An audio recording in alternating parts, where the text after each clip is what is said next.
BPF long live! Long live! Long live! Long live! Long live! Jansim Sumsari long live! Long live! Long live! Jansim Sumsari Jindabad! Jindabad! Jindabad! आङो उगुरि primary हिसाबै उगुरि बिसिडिसि हिसाबै आं फंनैसो बुंनो सानदों। आंनि मुङा पेट्रुस नार्जारि। ओमफ्राय आङो सिगां पार्टिनिनो 7 बोसोर आङो सेक्रेटारि मावबोदोंमोन। नाथाय इउपिपिएल हिसाबै नाथाय गेजेर ससेयावहाय जोङो माखासे प्रब्लेमनि थाखाय आङो एरायनानै बिबाननिफ्राय एंगारनानै थादों आरो रिजाइनेसनबो होनाय जादों।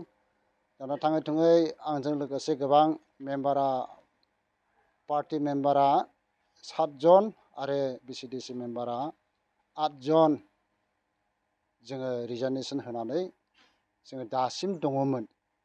नाथाय गेजेर ससेयाव जोङो इउपिपिएलनि खामानि मावनाय बेफोरखौ जों मोजां मोनाखिसै आरो जिनाखि एकर्डआव जादोंमोन आसोल आसनिफोर दफाफोर किन्तु मोनसेबो मावफुंनो हायैनि थाखाय जोङो दा इउपिपिएलखौ जोङो बारा मोजां मोनाखिसै आरो थांनाय एमपि इलेक्सन आरो बाइ इलेक्सननि रिजाल्टखौ लानानै जोङो हयथ' जों सान्दों आं अनुभब खालामदों इउपिपिएलआ मथामथि जेनगोन आरोखा।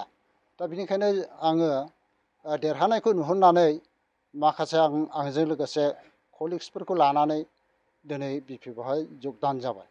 माने सिगांनि जिनाखि बिटिसिनि सुक्ति आरो दानि बिटिआर सुक्ति अनेक फारागआव दं। बेनिखायनो जोङो बिटिसिआवनो आरोबाव हाग्रामा सारखौ सरकार बानायनो थाखाय जोङो गोसोआव दुंगानानै जोङो सार जेम्सजों लोगोसे दिनैहाय जगदान खालामनाय जाबाय।